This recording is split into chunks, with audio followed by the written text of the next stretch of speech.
25 dopravce GV Train Regio do stanice Plzeň hlavní nádraží s odjezdem v 8 hodin 49 minut přijede na kolej číslo 3. Při pohybu v kolejišti dbejte své osobní bezpečnosti. Jíždí na kolej číslo 5. Při pohybu v kolejišti dbejte své osobní bezpečnosti.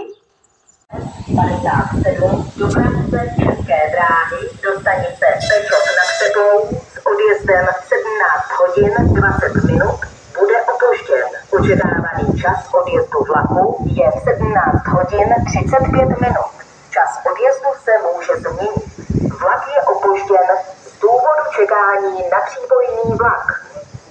Linky S57 dopravce České dráhy do stanice